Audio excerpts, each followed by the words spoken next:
So this is my dwarf green gauge plum tree that we planted last fall, and it's got some leaves on it.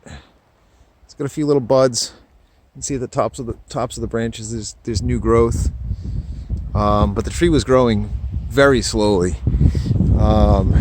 This is the other dwarf plum tree. You can see it's got growth on one branch. But and it's got one little leaf on that branch. It's got some new growth, some new buds over here. This branch over here looks like new wood at the beginning. And that gray stuff is last year's wood.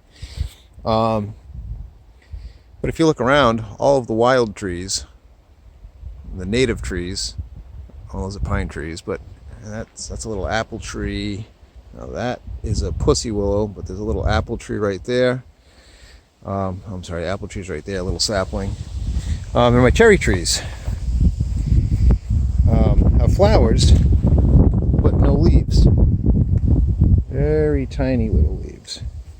And same thing with this guy. Now these weren't all this planted this closely together. I've transplanted them back into containers. But got to pay attention to your plants. When we got these in the fall, I had a lot of projects to do and a lot of things to do. I dug holes according to the proper instructions that came on the card. Threw some gravel down on the bottom to make sure that they were loose draining. And I knew at the time when I planted it that there was a lot of clay in the soil. But I had to get them in the ground because I had a bunch of other stuff to do. And apparently the clay soil was a big enough issue to cause root rot and cause the plant not to be able to uptake water. So they were all in this line. We've dug them all up this morning and transplanted them into a very rich soil that's loose and quick draining.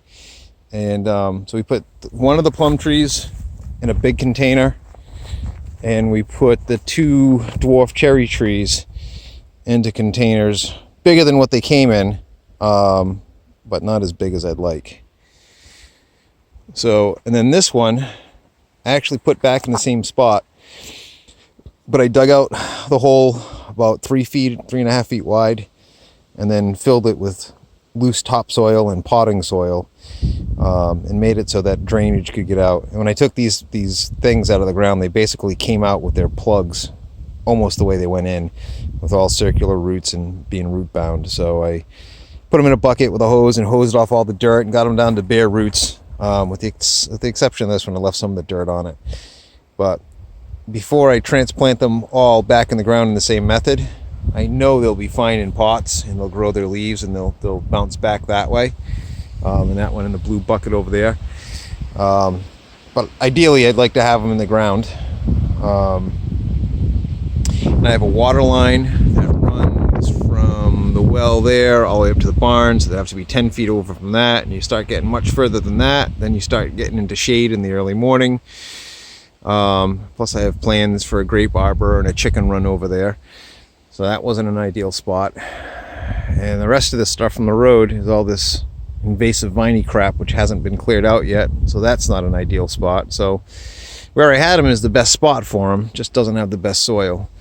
So that's today.